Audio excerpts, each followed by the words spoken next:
नमस्कार, जय हिंद। मैं हूं राजेश डामर। पब्लिक वॉइस में आपका बहुत बहुत स्वागत है।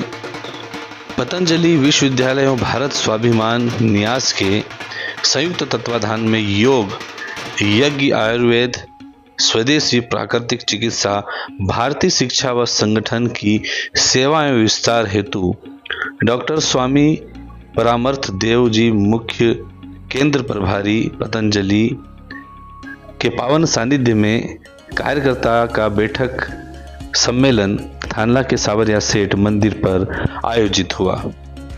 स्वामी परामर्थ देव जी का स्वागत ढोल ढमाकों के साथ उन्हें ससम्मान सावरिया सेठ मंदिर में आमंत्रित किया गया। साथ ही उनके द्वारा योग, आयुर्वेद व स्वदेशी प्राकृतिक चिकित्सा पर भी बात की। साथ ही उन्होंने मीडिया से चर्चा करते हुए भी अपनी बात रखी। देखिए इस पूरी रिपोर्ट को। गुरुजी, आदिवासी अंचल में आपका आना हुआ, क्या कारण लग रहा है? क्या है? हमारे सभी ऋषि मुनि, सभी हमारे महापुरुषों का एक बहुत जो दिव्य और भव्य जीवन होता था, वो सभी अरण्यवासी होते थे, वो सभी वनवासी होते थे, आदिवासी होते थे।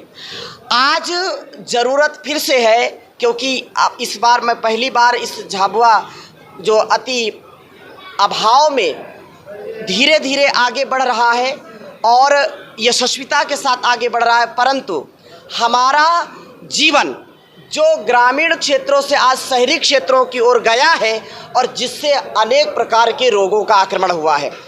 आज वो बीमारी गांव-गांव, घर-घर भी फैल रही है।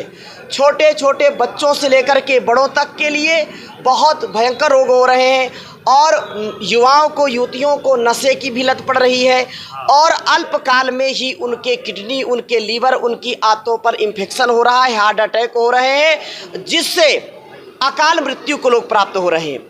परम पूज्य योग ऋषि श्री स्वामी जी महाराज का जो एक बहुत बड़ा स्वप्न, एक संकल्प है कि गांव-गांव में, नगर-नगर में, डगर-डगर में योग करें लोग और भारतवर्ष की पुनः वो चेतना, वो ऋषि चेतना युवाओं में, युवतियों में पुनः वो प्रतिष्ठित हो, जिससे भारतवर्ष विश्व गुरु बने और कोई भी रोग किसी को ना हो, रोगों से निजात हो, समस्या नहीं, समाधान बन करके जीवन को जिए और जैसे हमारे सब महापुरुष ऋषि ऋषिकाओं का जीवन होता था वैसा वो जीवन जी पाए। इसलिए जन जागरूकता के लिए इस ओर मैं आया हूँ। गुरुजी, एक बड़ा प्रश्न है पूरे देश के लिए कि पतंजलि पर सुप्रीम कोर्ट के द्वारा भ्रामक प्रचार को लेकर आरोप लगाए जा रहे हैं, क्या कहना चाहेंगे उस पर? वो सुप्रीम कोर्ट है और उसका आदेश, उसका निर्देश हम पूरे भारतवासियों के लिए सिरोधार्य है। हम श्रद्धापूर्वक उसको स्वीकार करते हैं और न्याय की व्यवस्था में हमको विश्वास रखना चाहिए। लेकिन एक बात मैं कहना चाहता हूँ, सांच को कभी आँच नहीं आती है।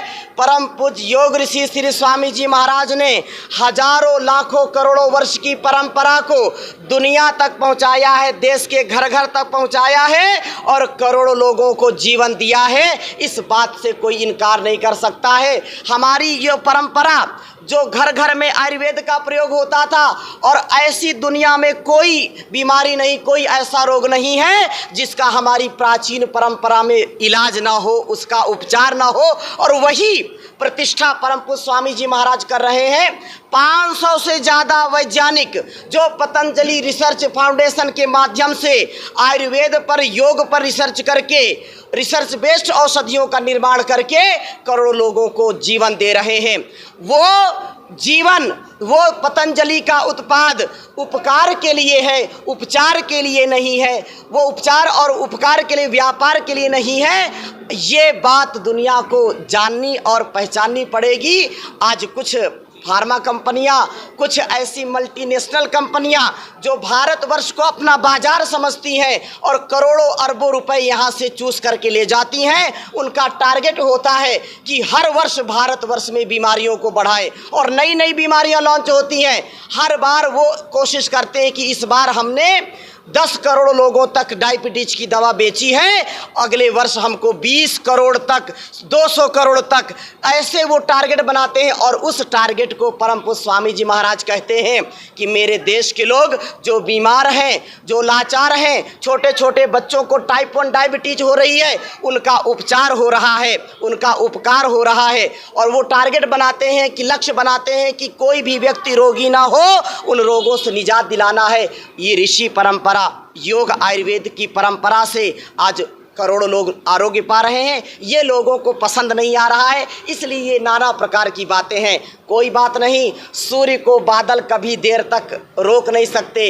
अंधेरे छटेंगे और छट रहे हैं, ये पूरी दुनिया, ये पब्लिक है, सब जानती है क्या सत्य है क्या असत्य है। हमको परम पूज्य स्वामी जी महाराज का साथ देना है, हमको पुनः ऋषि परंपरा की प्रतिष्ठा करनी है, क्योंकि ये स्वार्थ के लिए नहीं, ये परमार्थ के लिए, सेवार्थ के लिए और जग कल्याण के लिए पतंजलि योग पीठ का सारा वैभव है। तो जो अंतिम सवाल है कि लोकसभा चुनाव है, बड़ा चुनाव है देश में, क्या लगता है आपको 4 तारीख को परिणाम?